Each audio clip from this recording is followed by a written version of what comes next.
સલામુઅલૈકુમ વરહમતુલ્લાહિ વબરકાતુ. કેમ છો તમે બધા? Facts about apples episode 1.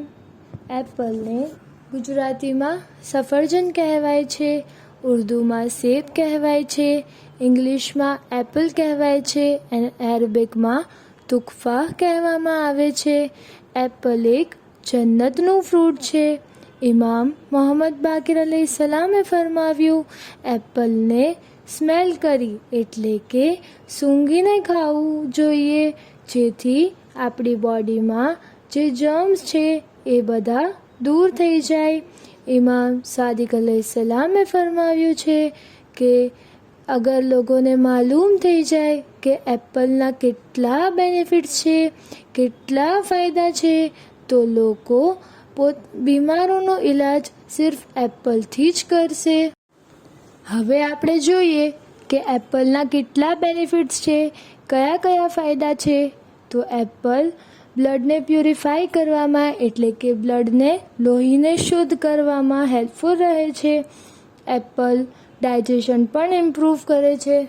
એ આપણી સ્કિનને પણ લાઇટર કરે છે, એટલે આપણી સ્કિનને પણ ગોરી બનાવે છે. અને આપણા ટીથમાં જે જર્મ્સ છે એને પણ એપલ દૂર કરે. ઇમામ જાફર સાદિકના કુછ સહાબી એમના કોઈક બીજા દોસ્તની અયાદત માટે ગયા હતા, અને કારણ કે એમનો દોસ્ત બીમાર હતો. ઇમામે એમને પૂછ્યું કે તમે ક્યાં જઈ રહ્યા છો? સહાબીઓએ કીધું કે અમે અમારી દોસ્તની અયાદત માટે જઈ રહ્યા છે. ઇમામે કહ્યું કે શું તમારા કોઈ પાસે સેબ એટલે કે એપલ, લેમન એટલે કે લીંબુ, ઇત્તર એટલે કે અત્તર છે?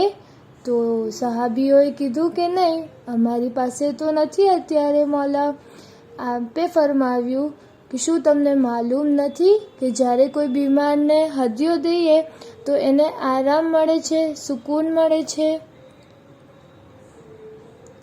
Moral of the story is કે જ્યારે આપણે કોઈ પણ બીમારની અયાદત માટે જઈએ તો આપણે એમના માટે કંઈક લઈને જવું જોઈએ, જેવી રીતે કંઈ ફ્રૂટ્સ યા ફિર બીજી કોઈ ચીઝ લઈને જવું જોઈએ, જેથી મરીઝને સુકૂન મળે.